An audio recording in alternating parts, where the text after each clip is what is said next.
Welcome to I Be Joking. We're here at Hayes Arboretum Mountain Bike Trails in Richmond, Indiana. It is a balmy 32 degrees and raining, so I thought what better to do today than to show you how to build a wooden tabletop feature. We'll go through a description, some of the materials you'll need, the tools, the do's, the don'ts, and hopefully we'll show you some ways to save some trips to the hardware store. Okay, on to the description. The tabletop is very simple, right? It has this top. It has an on and an off ramp.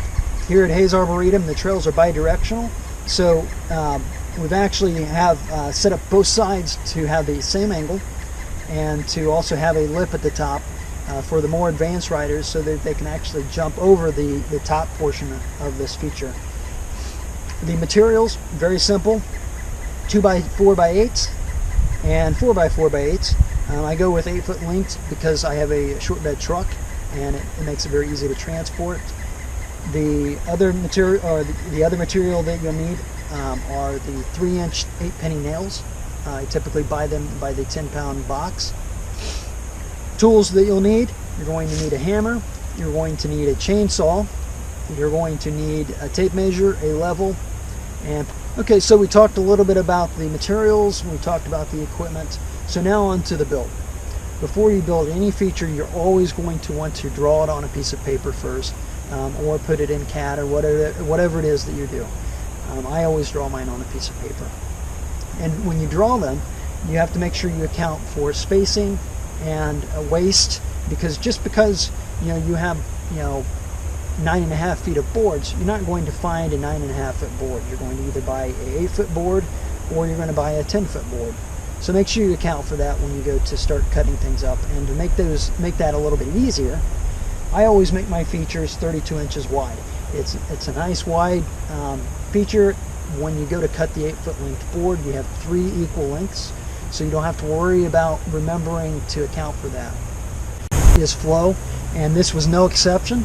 And it took me quite a while to figure out where I wanted this. I knew quite a while ago that I wanted to build a tabletop.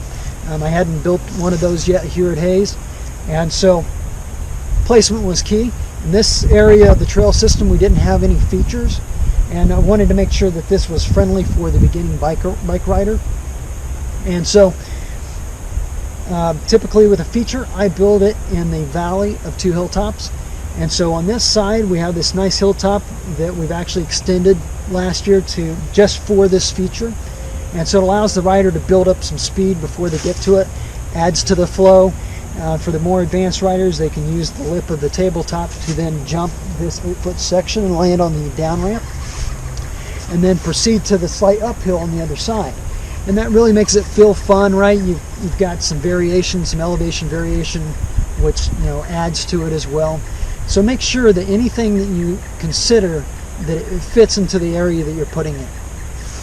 Don't just build a feature just because you want to build it, and ultimately people don't use it because they feel like it doesn't fit. The length of this tabletop is 8 feet long. Generally with a tabletop, you want to make it at least 1 bike length long, and that's to make sure that it doesn't feel abrupt. And because with any feature in any trail that you build, that you want to make sure that it flows with the area that you're in. And I'll talk a little bit more about that here later on in the video. Okay, so 32-inch board, you're going to measure 5 inches for every board. So if you take this 8-foot length and you divide that by 5 inches, right, so 5, so that'll give you the number of boards that you need. And then you divide that again by 3, because you get 3 of these lengths per 8-foot board. And that'll give you the total number of boards for that length. And again, with the on and off ramp, these are 7-foot lengths. And when you build your ramps, make sure that it's not abrupt. And what I mean by that is you don't want your suspension to soak up the initial compression onto the on ramp or the off ramp, because if it's too short, it'll compress and it'll start to rebound as you hit the crest of the tabletop or the feature. In some cases you want that, but in many cases like this one, this is a beginner feature, you don't want that because it makes it disrupts the flow of the trail, and it can be a little overwhelming for a beginning mountain biker. All right, so count for 5 inches, right? divide your length by 5 inches, or by 5, and then divide it again by 3. Do the same thing for your on and off ramp. In this case, we also added some cross members to make, to add some rigidity to this feature because it is so long, and since we use 2x4s here. And really the only place that I typically use 4x4 posts are in order to seat the feature into the ground. Always want to make sure that you dig your holes at least 28 inches deep, at least here in Indiana, because that's where the frost line is approximately. And you want to make sure you get below that. The other material that I forgot to mention at the beginning is that you'll need some gravel. You always want to put gravel at the bottom of your posts so that they don't rot. And so what will happen is that rock will allow the water to drain away from the bottom of the post. Otherwise, what will happen is eventually that water will seep up into the wood and start to rot it from the bottom. Okay, so on to the actual structure itself and how you decide to place this. Make sure that before you even start to do any of the digging, is that it lines up with your trail system.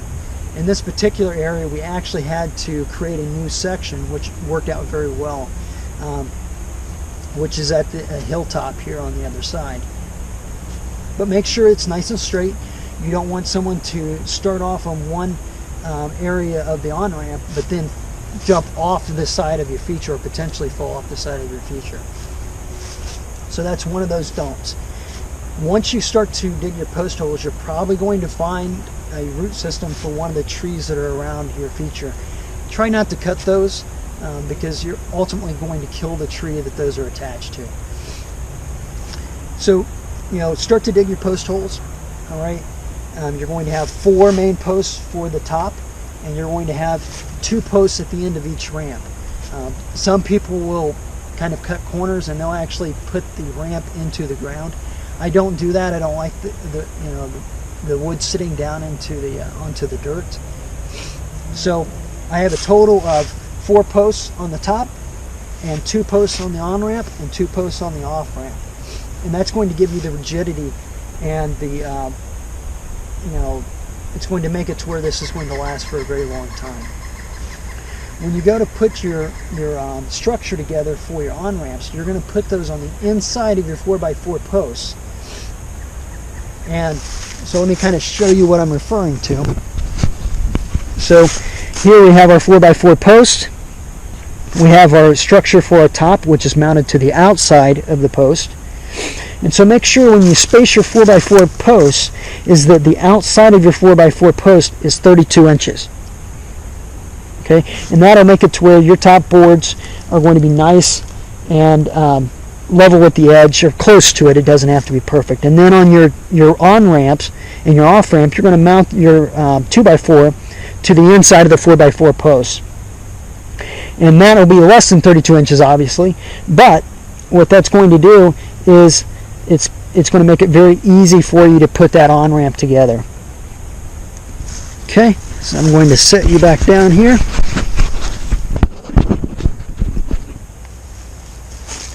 Okay, so before you start to build your ramps, before you start to put any of the boards on, make sure that your 4x4s are nice and level vertically. And then when you're putting up your structure, make sure that it's level horizontally. You do not want to build a feature that is off camber. In this case, more advanced features, absolutely, you can put some camber to them. And I'll show you a wooden berm that I built a few years ago here in another video. So make sure you bring a level and make sure you level everything out. Otherwise, especially for beginner riders, it's going to be, it's going to add to that overwhelming feeling that they have when they first try your feature out. So one of the other things that you can do to save a lot of time is to go ahead and pre-cut all of your boards at home on a table saw. When you do that, you're going to save yourself easily 2 hours, maybe even 2.5 hours of time. And so here on this feature, I believe I had a total of 25 2x4x8 pieces of wood. So you take that, multiply it times 3. That's a lot of boards to cut with a chainsaw. And I have done that. I've learned that the hard way. And when you cut it with a chainsaw, what will happen is you'll nail down one of your boards, saw the end off. Nail down the next board, saw the end off. So you're spending all of your time going back and forth, and it really extends the build time to, well beyond 8. And in this case, this tabletop actually took about 8 hours, 7 to 8 hours to build total. It's important to start off with a level feature because your measurements may end up getting wonky if you don't do that. So level everything out. The feature here is 36 inches off the ground. The post goes into the ground 28 inches. There's gravel underneath of that, so make sure that you dig a 30-inch hole, 32-inch hole. Here in Indiana, the permafrost line is about 24, 26 inches.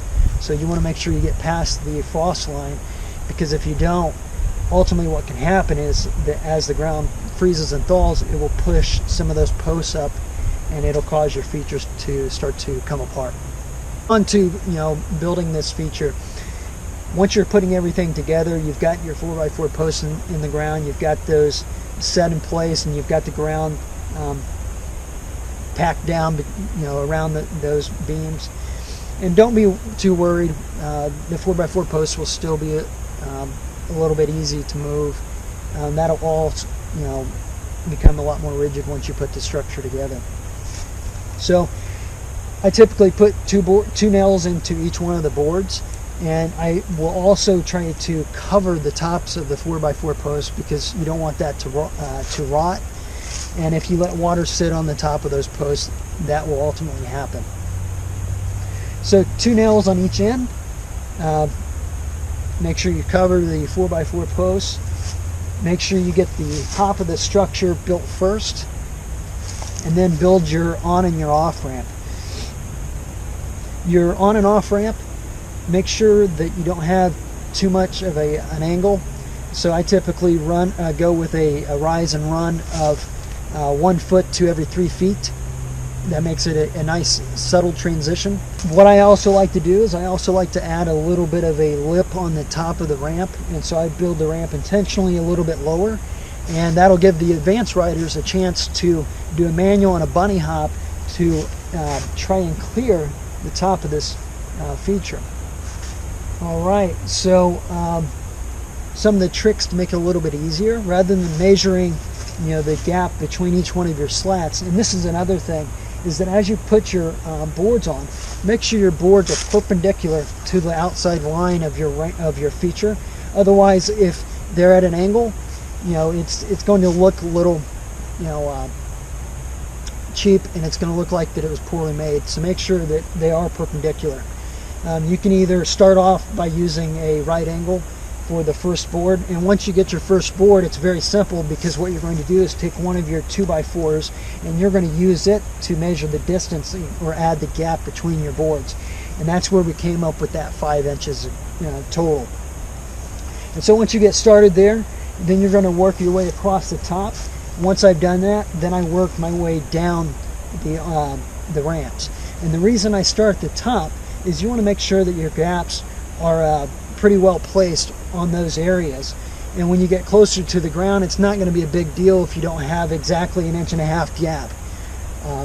And you can either extend that a little bit, or what I typically will do is actually collapse that gap if I need to.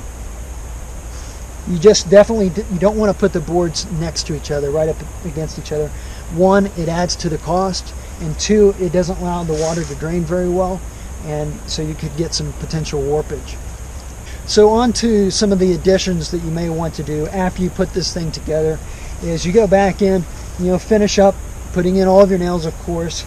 In this case, we actually added some cross members to add to the rigidity. We noticed that it had a tendency to move a little bit. As you can see, this is very rigid, and we haven't had any problems with this feature at all. You're not going to worry too much about cracking. These boards will have a tendency to crack from time to time, depending on the quality of the wood that you've bought. But make sure that as you build this out, cover up your 4x4 posts. You don't want those rotting out. Make sure you get at least 2 nails on each board. Make sure you've got enough bite. Make sure that you didn't miss the board below. Otherwise that can become a problem. Make sure all of your nail heads are all the way down into the board. If you're going to add some chicken wire or some shingles to add some traction to your feature, with the chicken wire you're also going to need some fencing staples. Typically I go with 1-inch fencing staples. They're U-shaped, and you can just hammer those, and I typically will hammer those, you know, every 3 to 4 boards I'll put a staple in, and I'll go all the way across. This feature is still relatively new. I haven't gotten back to do that. At one point I was using chicken wire, and I do like chicken wire, but it's kind of expensive for, you know, what it is. And shingles really work just as well, and they're much easier to replace. And you don't have to worry about anyone getting their hand stuck with the edge of the chicken wire, or the edge of the chicken wire. All right, well, I hope this has been a helpful video for you, and I hope that you can go out there and build yourself a feature and be proud of it, and it'll, you know, last for years to come, and everyone can enjoy that. Thank you, and again, if you like this video, please subscribe to my channel. Go to ibjoking.com.